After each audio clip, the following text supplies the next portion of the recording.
કે આ બાબતમાં કોઈ મુદ્દાની અંદર કોઈને લોકોને વાંધો હોય, કોઈ આ બાબતમાં કોઈ મુદ્દામાં સુધારો કરવાનો હોય તો એ સુધારો કરવાનો હતો એ ટાઈમે ડીજેવાળા જો ઠાકોર સમાજના હોત તો એમને આવીને રજૂઆત કરી હોત તો એમની જે વાત હોત એ બંધારણમાં એ વખતે વાત મૂકવામાં આવત, પણ એ ટાઈમે કોઈ જ આ બાબતમાં 4/1/2026 પહેલાં ક્યારે પણ કોઈ ડીજેવાળાએ કે કોઈએ વાત કરી નથી. વાત રહી ડીજેવાળાનો વિરુદ્ધ, તો આ જે બંધારણ છે એ માત્ર ઠાકોર સમાજ કર્યું છે.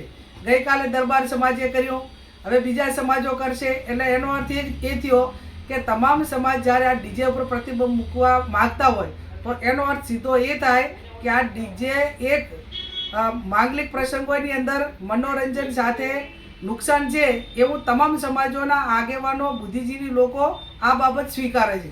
અને સ્વીકારે છે એટલા માટે કરીને ગઈકાલે અમને સમાચાર મળ્યા કે ડીજેવાળાએ બધાએ મિટિંગ કરી હતી. મને પણ ફોન આવ્યો હતો તો મેં એમને પણ વાત કરી હતી કે અત્યારે કોઈ આ વ્યક્તિનો નિર્ણય નથી, આ 3 જિલ્લાના સમગ્ર ઠાકોર સમાજના સર્વપક્ષીય આગેવાનો અને તમામ સમાજનો નિર્ણય છે. આવતી વખતે જ્યારે તારીખ 4/1/2027ના રોજ આ બંધારણ દિવસની ઉજવણી થાય એ ટાઈમે સમગ્ર સમાજ વચ્ચે આ મુદ્દાઓ ચર્ચવામાં આવશે અને સમાજમાંથી કોઈ એવા સૂચનો આવશે તો એ વખતે પુનઃ વિચારણા કરવા માટે જે કાંઈ વાત હશે એ ટાઈમે મૂકવામાં આવશે. પણ હાલની તારીખની અંદર જ્યાં સુધી 4/1/2027 સુધી આ બંધારણ સંપૂર્ણ રીતે ઠાકોર સમાજ આનું પાલન કરવાનો છે. અને બીજા સમાજવાળા જાહેરમાં સ્ટેટમેન્ટ આપતા હોય, ડીજે માટે કરીને અલગ અલગ પ્રકારની વાતો કરતા હોય તો આ લોકશાહીની અંદર બધા જ સ્વતંત્ર છે. પણ એમ કે સરકારી પ્રોગ્રામ હોય તો ડીજે ના આપવું, પ્રસંગો હોય તો એની અંદર કોઈ માગણી કરે તો ના આપવું, એ તમે બંધારણ બાંધવા માટે ઠાકોર સમાજ સ્વતંત્ર હતો એમ તમે લોકશાહીની અંદર તમે પણ સ્વતંત્ર છો.